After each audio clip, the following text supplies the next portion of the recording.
The Prime Minister has today announced I am to be appointed President of the Law Commission following my 24-year political career. It's been a privilege to serve my electorate of Papakura as local MP and the people of New Zealand as a minister across 18 portfolios, and some of them twice. The highs have been high, the lows have been very low, and through it all I've been able to do what I do because of the unwavering support of my husband David and my son James.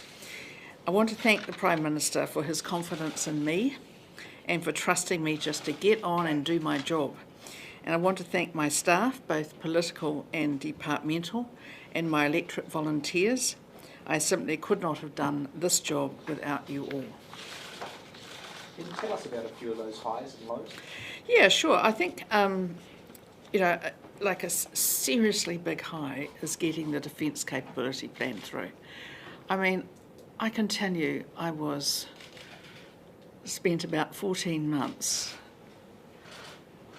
trying to get that through and getting it into a position where we could get it through, and working with coalition partners, also getting a pretty respectful and decent response from the opposition was really important to me too, and to Defence.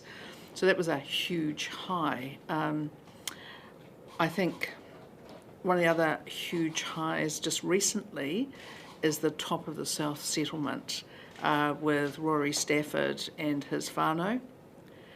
That had been going on for 16 years of litigation, and I think, and I got it done. Got them into the office, said, what is it that you want? Let's see if we can do a deal. And I just think it's probably not the sort of thing that someone new in the role could do, but because I'd been around long enough and I knew who to talk to and to try and get, and I got it through a coalition government, got the support of the opposition again. I was really proud of that. I mean, lows were, 2020 election was pretty bad, but it wasn't the worst. I thought it could have been worse. That wasn't great. You took a real hospital pass. Yeah, well, I feel I did. But, and my husband's talk tells me that I should not have done that. But the thing is that sometimes you just got to step up when you want to run away from it. And I felt like I did what I could do, the best I could at that time, and with what I had to deal with. So that was pretty bad. But, look, it's like I've generally and genuinely really loved my job. And I think you can probably tell, I just love my work. But all good things have to come to an end, and 24 years, 12 years in opposition, 12 years in government, there's a lot of symmetry going on there. And 18 portfolios, I think, if you count them up, goes up to 20 if you count them twice, and a couple of them. It's pretty cool. And this new role is just so fabulous. And I used to, first came across the work of the Law Commission working with the President, Sir Geoffrey Palmer, when I was Minister of Police and Corrections. So I used to love our discussions about things, and he was working on various stuff for the government. And since then I've always thought, it's a really great role, particularly if you've got the sort of background that he had or has and that I have, because you understand how government has to work, how Parliament has to work, how for lasting changes you need to get the opposition on board, you've got to be able to compromise, all those sorts of things. So that was great. So anyway, I'm really excited about it. I'm just so looking forward to it. Do you think you're going to miss politics? Do you know, I've had 24 years of it. I actually think, you can sort of tell, I think, over the last few years I've been trying to not to get too much into the bear pit of it. I'm sort of over it. And I really love that constructive nature of working across party and getting things done together wherever possible. You can't always do it, but it's the gold standard for bringing about changes in the law if you can get pretty much everyone on side. Was this job the catalyst for you going? Would have you had this law commission role not been available? I think that I would have found something that was great as well, but I mean, this is one where I've back from when I was Minister of Police and Corrections, I've always thought, that would be a great job to actually get your teeth stuck into. But I think, 24 years without a break. I am the mother of the house. I could say that's quite aging. And other, Jerry Brown is the father, and I'd say it's platonic. But I look at that and think, I have had 8 elections in a row as an electorate member of Parliament, and every single time being elected, and my majority has gone up and down and up again, and it's like I feel like I've done my dash. It's time for someone else to step in and take over some of these roles and to have an opportunity. You are one of the most experienced in National. Yep. Did you, and National is struggling a bit at the polls at the moment, did you reflect at all on whether your departure might hurt National or harm its chances? I don't think it will hurt or harm at all. In fact, I think people will see that there are other people who can step into some of these roles. All of the roles are going to have to, aren't they? But people got to have opportunities. And I was fortunate. I came into politics when we were in opposition in 2002, and we'd had actually the worst defeat we'd ever had. And that meant I got opportunities that other people who'd been who came in when we were in government didn't get. So I think what we're going to see is that we're in government, the Prime Minister will be able to look at those now 7 portfolios I have, and when my time comes to pass those on, he will know his people really well. He'll know who's the right person for the job. And I don't think it will hurt. I think it will refresh, and it will give an opportunity to refresh in the electorate as well. When will the time come to pass on those ministerial jobs? Well, it'll be during the middle of the year, because obviously I have always been, there's this sort of tradition that you try not to create by-elections if possible, and that I always think that's really hard to force people to, and the taxpayers to have to front up for another election if you don't have to. So obviously it won't be until within 6 months of the election, and we'd need to obviously discuss it with other parties in Parliament if hopefully they wouldn't force us to,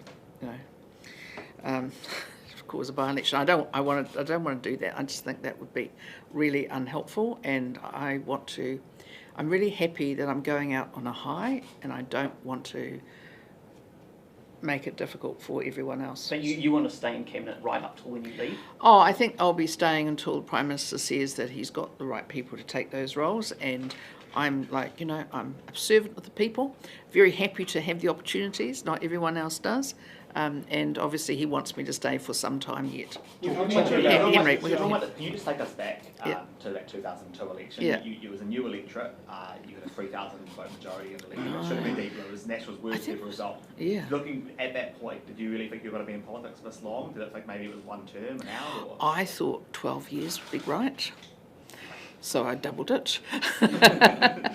I thought, that'll be about right. But it's so fascinating, the work, and I've been fortunate to be able to pretty much change my portfolios every 3 years or so, and in fact, because I need to constantly learn new stuff, because if I don't, I know that it gets a bit dull. So I find it always interesting because I've got new things to do and new things to learn, and I'm one of those people who has to be constantly learning new things. And on that bear pit you were just talking about, do you have any regrets from some of that time, David Benson Pope perhaps? Yeah, I think, sometimes you do stuff because you think that's the right thing to do, and then you think, maybe that wasn't so good.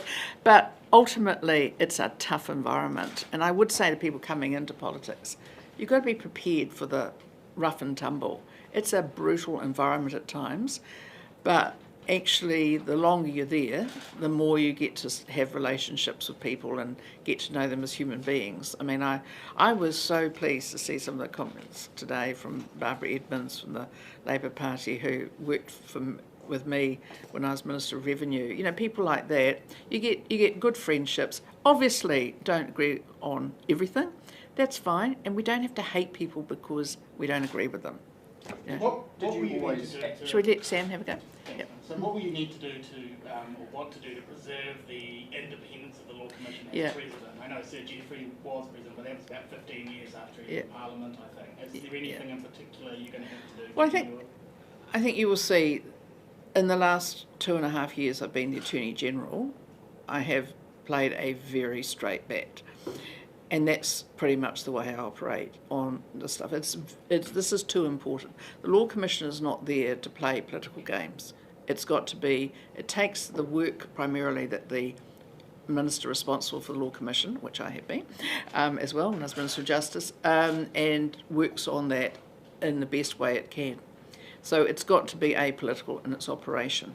Doesn't mean to say that when Sir Geoffrey was there that he didn't have his own politics, but I found him great to work with.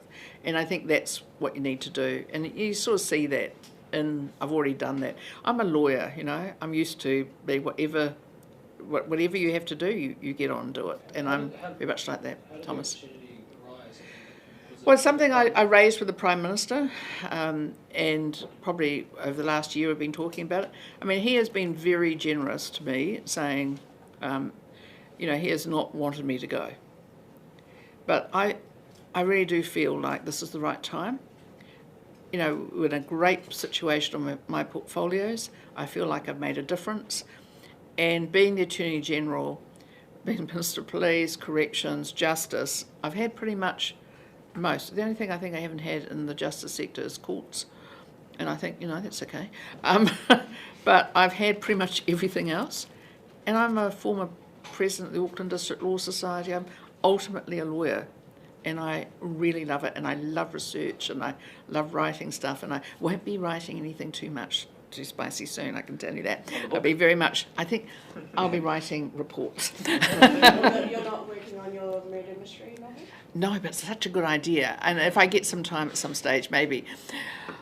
I don't think I'll have time. Last July you said you could see yourself staying here for another decade. Yeah, but actually, but then I had this other idea. And the other thing is, it is important. I mean, you never say in politics you're about to go unless you are actually about to go. I mean, gosh, learned a few tricks over the years. You don't do that. So the thing is that the roles I've had and being in Parliament is incredibly interesting. As long as you've got a mind that wants to learn new things and you're willing to go and try every portfolio you're asked to do. I mean, look, I think I made Internal Affairs quite interesting when I did it. I ran it on gambling and stuff. I mean, you can do anything. You can make something out of anything in this place. So, Jamie, you had a question? You said that the Prime Minister didn't want you to go. Well, I don't think he didn't. He wasn't saying, "Would you please go, Judith?" Yeah, so he was no. having, like, space in cabinet. No. He was very clear, and obviously our discussion's confidential. But he was very clear that he. I shouldn't do it unless I want to do it. He was very clear and very generous, and I really feel he's been great for me because he's let me get stuck into anything that I want to get stuck into, and he's really backed me.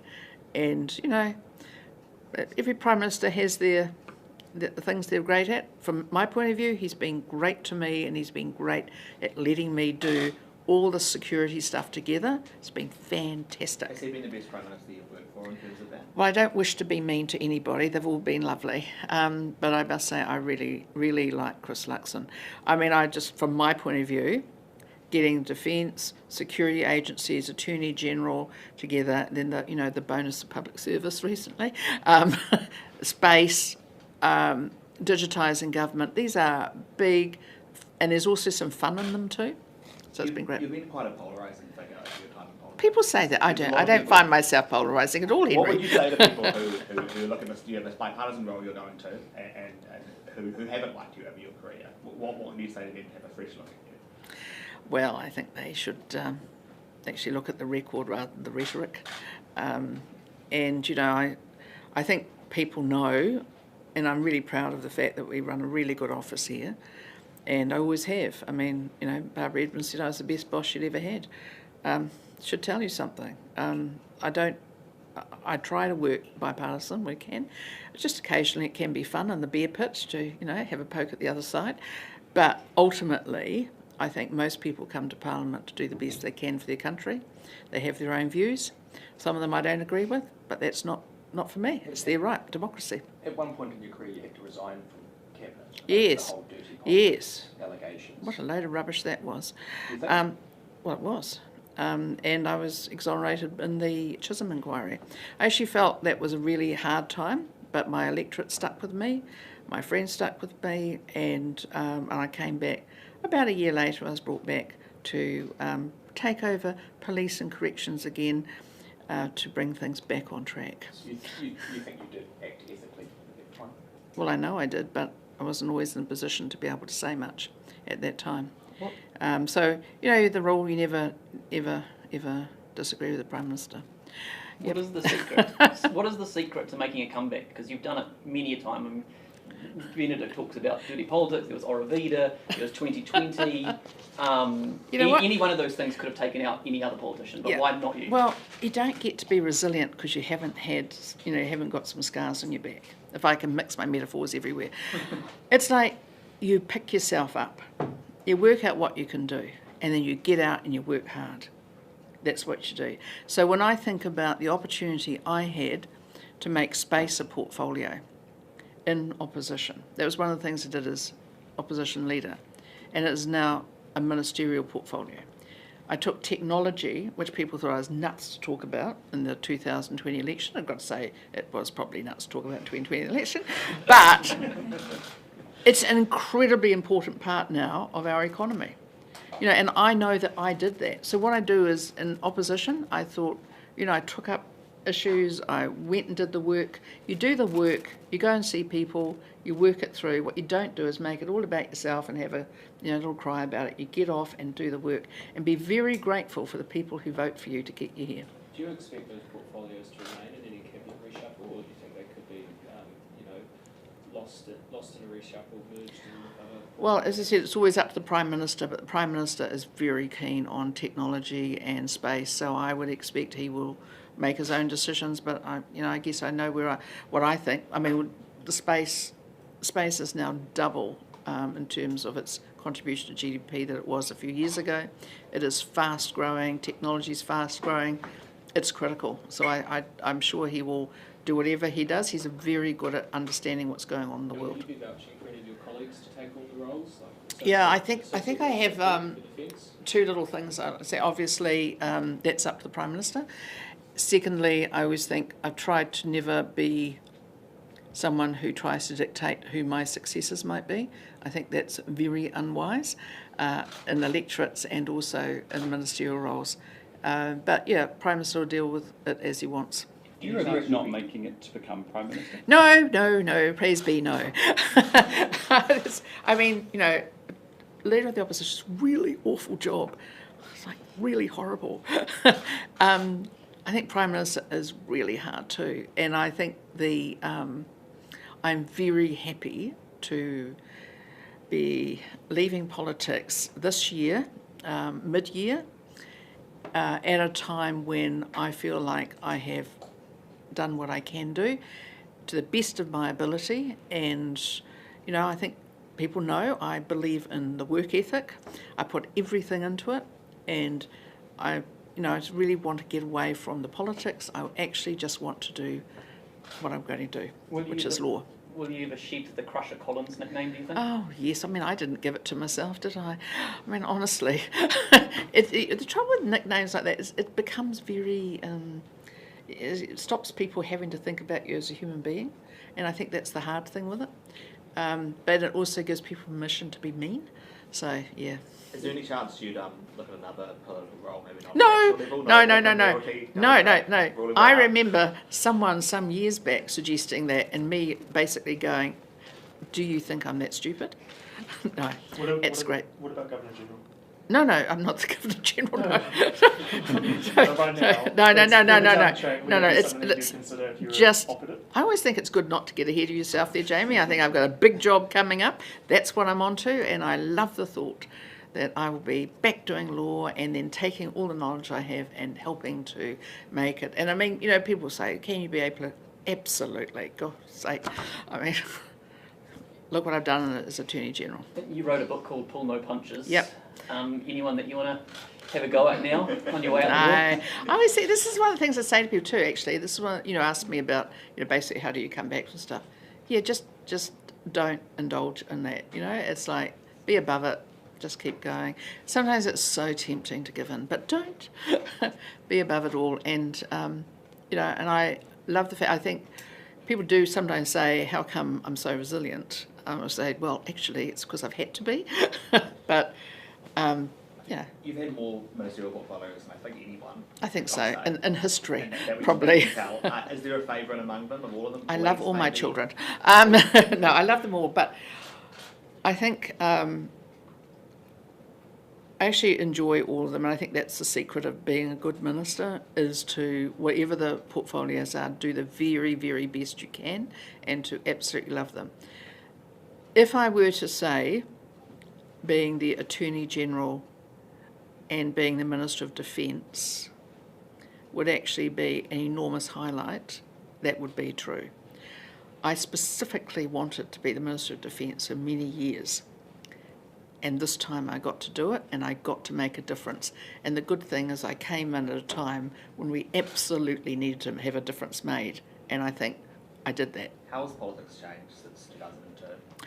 I think you find social media, you know, I mean, and that is far more, you know, trolls and all that sort of stuff. And I'm going to give some very good advice on this, whether you like it or not, I'm sure you will, is that I do the block and delete on trolls. And I think everyone in politics and journalism and those of us who get, you know, attacked by anonymous keyboard warriors with, you know, made up names, just take charge. And the way to take charge, block and delete. And I have been so successful in quite a few reports I've been able to make on to the social media people and had these people taken off. So I feel like, you know, you take charge. Don't put up with it because it's brutal. Is Cameron Slater a troll? Well, I'm not going to go down that pathway. I'm not naming people. Jamie, you're very naughty. I'm above that. Minister, is there any part of you that goes, oh, if I could have run at a different time for Prime Minister, then I could have had that job title? Do you know what? I don't think so, Tom. I reckon that I'm just a bit too direct. For some. If you know what I mean? What does that mean? Well, I think, like, you know, I felt very happy with the Papakura electorate, Clevedon and then Papakura. I mean, you know, it's a pretty down-to-earth, sensible sort of people. I'm a farm girl before I was a lawyer. I don't know that I ever would, no, I don't think so. Is there someone from your LEC who you're kind of, or your We don't have an LEC. From your electric committee that you've kind of got ready to stand for you? No, they will, whoever stands, you know, and I mean, they will do the thing. I've got to be careful not to get myself involved. There's been a few examples of outgoing MPs who have got intimately involved in the selection of their replacement and have made very bad choices. So I just keep out of it. What was it like going up against Jacinda Ardern? Well, it wasn't just Jacinda, was it? It was the COVID pandemic. You know, I had people accusing me of trying to kill them. It was quite nasty, really. It was tough. But the thing is, every single day, I felt my role was every single day I had to get up and try and convince myself that I could get there, and I had to try and get as many people over the line as they did. Actually, when I say, you know, it was a tough result, but it was actually significantly better than it could have been. Can I ask about the Crusher Collins name? Yes. How did it come about? Is there any Well, I think Barry, so far, I think he's confessed to it. Was it something you enjoyed at the time? No, I've never used it, but I've never objected if people used it because there's no point. In politics, as long as they're calling you something, it's probably better than calling you nothing. So I've never worried about it. I also think it sent a message, so that was quite good. Why not spend more time in defence? You talk about having the Oh, perfect yes. home. Do you feel like you've satisfied yourself with what you've done? Do you know, I reckon it's like the time to go is when they're like a bit sad to see you go. So, you know, I think they're a bit, generally, if I can say that, they're pretty sad. It's better to go now when I've got something great to go to and when I'm in my prime and energetic and excited about life than to go when they're going, oh, wish they'd take that woman away. That would be, you know, I'd rather go now. Did you discuss this with kind of other political figures who you've known over the years, maybe connections with UK politicians that No. you reach out to them, none of that? Nope. You never know who might leak. Was there any part of you, when David Logie resigned, he made that joke as he was leaving the press conference, oh, actually, I might stay. Is there any part of you that right now is thinking, actually, this is the wrong idea, I should stay, I should do another term? Nope. Happy to go on a high, very proud of the work, very proud of the achievements, very proud of my team from the office who are here and all a bit sad, but they need to cheer up team. And, really proud of what I've been able to achieve, but you can't ever achieve this stuff by yourself. You've got to achieve it with other people. And that's why it's really important to go, for me, to go now when I'm really happy, excited every day to come to work, knowing I'll be excited every day to go to the next week. And I just think it'll be great for me. I'll love it. And I hope great for the country. Just more of a process question, but over the last couple of weeks we've been asking you whether you're going to retire. Yes. You said, you've been selected. Well, why did you have to wait till today? Has it been because you've been wanting to confirm the Royal Commission role? Well, it's very important that it's, the Prime Minister's able to make his announcement too, but it's also very important that my electorate team was able to be told, and my staff. I've kept it very close for the good reason that I've been in politics long enough to know that a secret's not a secret once you tell someone. So It did get out there. Well, they didn't get everything though, did they? I think, the fact is that it was my call and it's the Prime Minister's, and I'm happy with that. Thanks, Can you everyone. reflect on One what more, your Tom. past 24 years have been like for your family? It does. I think they have had to carry quite a lot of the weight, obviously, of things, but we are people, and I'm very much like this. When I'm